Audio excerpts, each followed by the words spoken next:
before we get to the conversation with the legend, we also have got a legend in the making, should we say, right? Yeah. Regina Chefu Chisema, an author, and writing a book called Connect to Thrive. And I want to briefly understand about this one. And Regina, good morning and thank you for coming through. Thank you for having me, Ian. Mm-hmm. It's always exciting when you get to see because the writing culture in this generation is not that common. Right. Have you always been a writer or it's something you started? This is my first book, but I've always been writing. Like, give me a business plan, give me anything, like reports. Project proposal. Project proposal.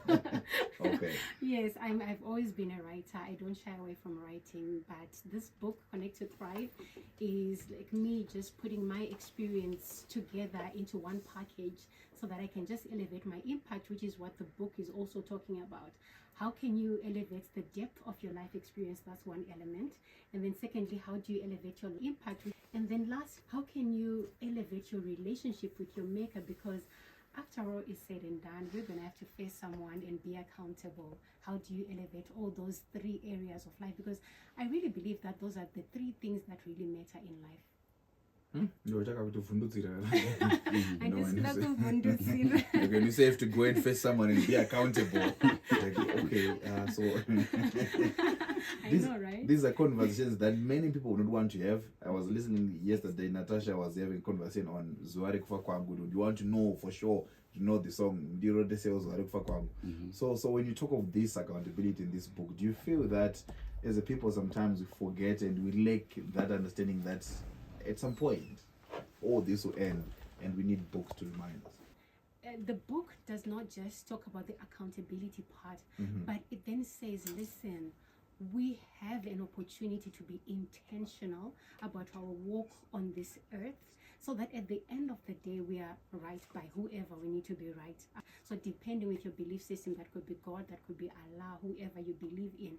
And the book is then saying, at the end of it all, I'm going to look back at my life experience and then I'm going to say, how was my life? Imagine me being with the queen at the end of our life and I'm saying, you know what, my life was dope. And she's saying, my life could have been better. You know, but the book is saying it is now that you can be intentional about being alive and what can I say, awake in every moment so that you can create the narrative that you want to have at the end of the life, and that goes to your experience with others, and then your relationship with your maker. So yeah, now a lot of authors would write books based off their personal experiences, could be their personal life or how they relate to people around them or the environment. Would you say the same about this book? Is it inspired by your personal life or experiences? So the book is inspired mainly by my experiences in the therapy room, because in the therapy room, I'm a psychologist. I deal with different people. I deal with the young, the old, and the almost about to retire. And you will see that it is when you deal with, especially the ones that have now lived a full life, that when they present regret, when they present so many issues, so many complications that they would have encountered in their lives, but they're saying, listen, had I known this, I should have done this better. I should have experienced my life better. It's like in high school. I can go to the same high school with you, and then after we're done with school, we can meet up and I'll be like, but quite fire, and then you'll be like,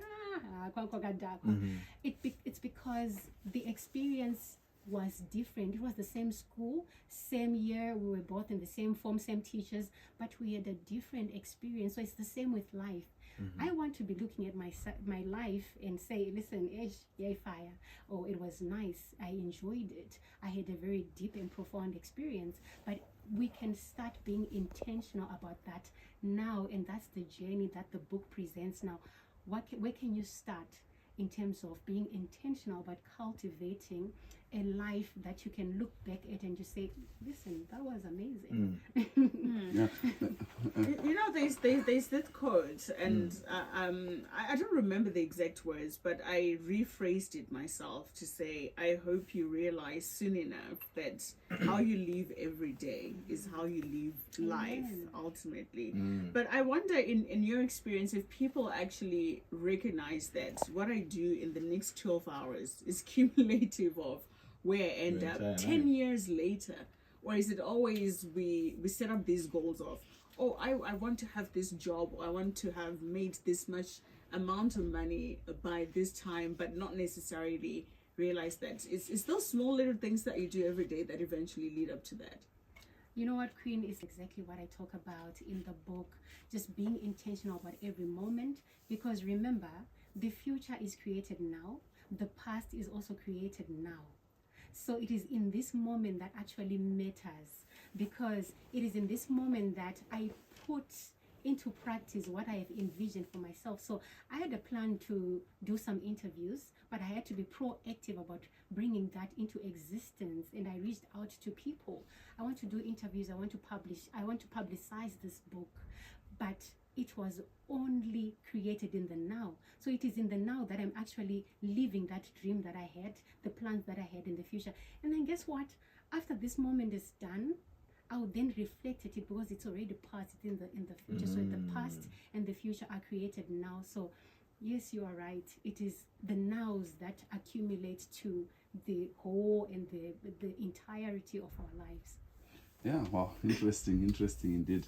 Connect to thrive. Maybe my question is for someone who's, say you're dealing with an individual that is that has walked a journey of amassing certain experiences, certain experiences, and certain, along the way. And this person is getting to a point where they have made impact, but that impact is, in an environment where we are, where sometimes you don't feel like you've done enough. You have done enough, but you don't feel it. Does this book answer to those internal, stream of consciousness or internal monologues with yourselves? You go, but I feel like, I feel like, does this book answer to those? Does it help also to unlock maybe the hidden inner power or the caged inner power in individuals? Exactly, because you see, the reason why we then feel unfulfilled sometimes is because there are well-defined systems in this world that say you will have achieved if you have done this. So, for example, in this world of presenting, there are certain people who have raised the bar to a certain level. And as long as you have not reached that, according to the systems in this industry, it means that you will always feel a little bit of emptiness, like, okay, fine, I'm not yet Ronaldo, so I'm not yet Messi, so I'm not yet there. So, but now the book says, listen, your authentic you, because I talk about attitude awareness, acceptance, authority, and authenticity. I introduce you to an authentic being that says, listen, no matter how many systems have been created in the world, no matter how the world has defined success, I am an individual, unique entity, and I have the power to create my own narrative. Because listen, when Ronaldo was creating his own record, he was in his own unique space, and he created a name for himself.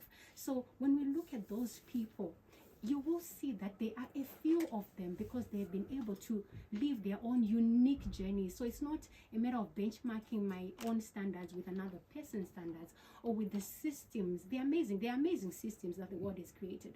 But listen, they can be limiting too. So the book then challenges you to know and understand the balance between your own unique self and your own aspirations, and then the standards that are already there, so that you don't measure yourself with the standards that can then end up making you feel unfulfilled. And yet, listen, you've got your own journey. Wow. Yeah, well explained. And it's interesting that you get to hear these thoughts being put into pen and paper, because rarely we get to have people write. Sometimes you might have a lot of things that you know or that you've experienced that you feel the next person can benefit from, but when you get to write, so it's interesting. We hope to see more books coming through, eh? Exactly. And I just wanted to add that, so the book in itself is a journey. So I don't just tell you that, you know what, don't question the systems. No, I actually handhold you to say, these are the questions you can ask yourself. And these are the things to look out for. These are the limiting beliefs that you can be able to look out for as you go through this transformational process that I've put in the book. So Wow. Thank you so much for having me. Regina, thank you so much for coming through. We truly appreciate you coming through, sharing this knowledge.